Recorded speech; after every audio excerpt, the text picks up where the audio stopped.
Hello dear student, open your English text book.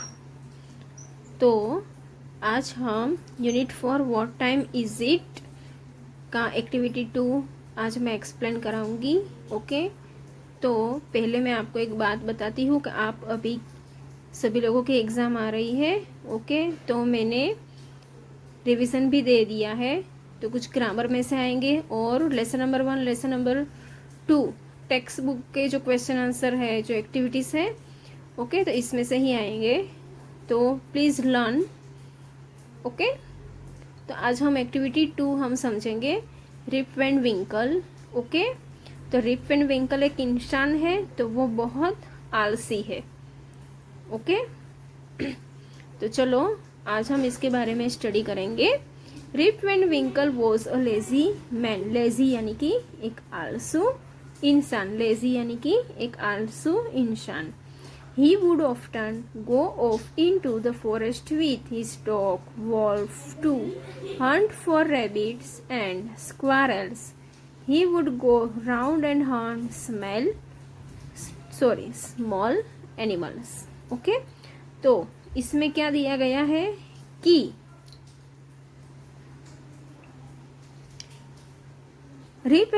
Rib Van विंकल एक आलसी इंसान है। वह अक्सर जंगल में, फॉरेस्ट यानी कि जंगल, अपने डॉग यानी कि कुत्ता, वुल्फ और रैबिट्स यानी कि खरगोश, स्क्वारेल यानी कि गिलहरियों, बराबर वह चक्कर लगाता रहता है और छोटे जानवरों का शिकार वो करता है। ओके, यानी कि पूरा दिन उसका यही काम है, वो काम कुछ करता ही नहीं है। और जो छोटे छोटे जो एनिमल्स होते हैं ना, तो उसका शिकारी करता रहता है। लिस्ट डॉग यानी कि कुत्तों का, वॉल्फ का, रैबिट्स यानी कि खरगोश का, स्क्वारल का। और one day Rip helped a strange old man carry a barrel to a clearing where several others were playing a game. Rip had some of the pink water from the barrel along with his companions. Soon he fell asleep. तो एक दिन क्या हुआ? One day यानी कि एक दिन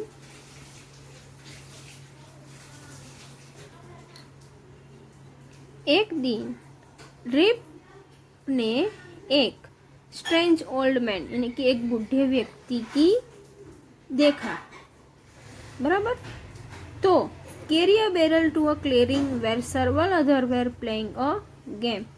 तो एक बूढ़े व्यक्ति को एक बैरल को क्षमा शोधन में ले जाने की मदद की, बराबर। क्लियरिंग बैरल सर्वर अदर्स, ले जाने की मदद की। तो वहाँ कोई अन्य लोग कुछ खेल रहे थे, प्लेइंग अ गेम, कोई गेम खेल रहा था। तो रिप ने अपने साथियों को बैरल से कुछ गुलाबी पानी लिया। देखो, पिंक वाटर यानी कि गुलाबी पानी बैरल में लिया। जल्द ही वो सो गया। सोन ही फेल स्लीप, कि जल्दी वो सो गया। When he awoke, he was alone. अवोक यानी कि वो वहां पे पहुंच गया, अकेला। अलोन यानी कि अकेला। Rip looked for his gun. Gun यानी कि एक बंदूक को वो देखता है। To his surprise it was covered in dust. Feeling confuse and hungry, Rip headed for his village.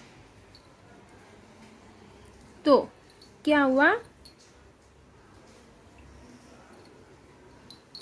कि उसके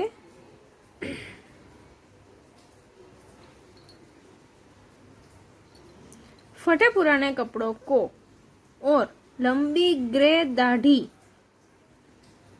बराबर, दाढ़ी को वो निखार रहे थे, यानी कि वो देख रहे थे। वो बहुत हंग्री था यानी कि भूखा था, और वो विलेज यानी कि वो गांव पहुंच गया।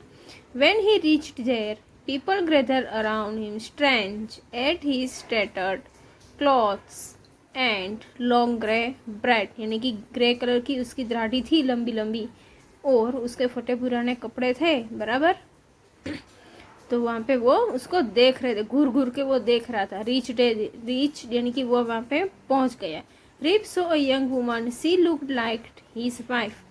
He asked her who she was. She told him her name and said her father had left the house 20 years ago with his dog and had never been seen again.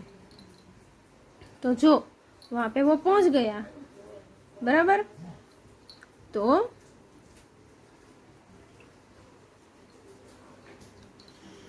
Reap ने क्या देखा, एक युवती को देखा, बराबर, यानी कि एक लेडी थी, बराबर। तो वहाँ पे वो देख रहा था उसके सामने, शो यानी कि देखना। तो वो कौन थी, तो उसकी वाइफ थी। He asked her who she was, तो उसने पूछा कि तू कौन है, बराबर, कि उसने अपने अपना नाम बताया और कहा कि उसके पिता ने 20 साल पहले अपने कुत्ते को साथ घर छोड़ दिया था और फिर कभी देखा ही नहीं था। वो एक ऐसा इंसान था, बराबर, कि वो घर से निकल गया था, बराबर। तो 20 साल के बाद वो लौट रहा है और उसकी वाइफ को भी उसने खुद पहचान नहीं पाया है, बराबर।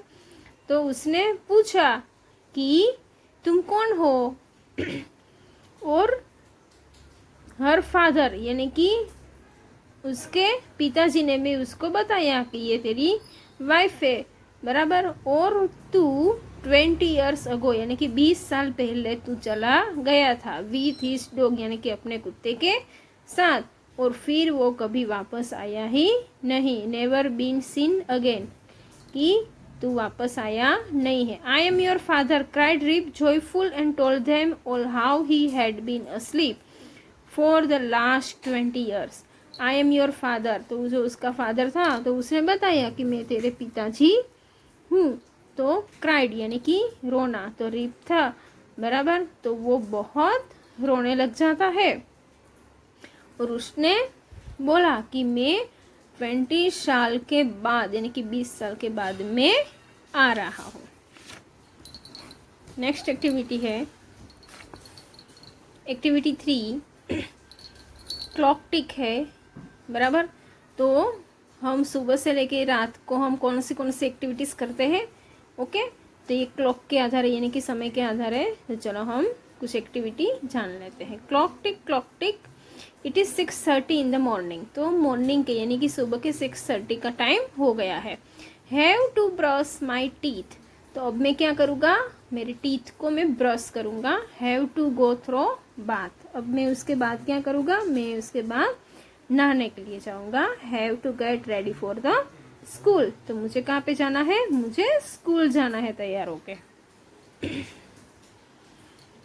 Clock tick it is 7 in the morning. तो अब कितने बजे हैं, 7 o'clock बजे हैं यानी कि 7 बजे। Have to go to the kitchen, तो अब मैं कहाँ पे जाऊँगा, किचन की ओर से जाऊँगा।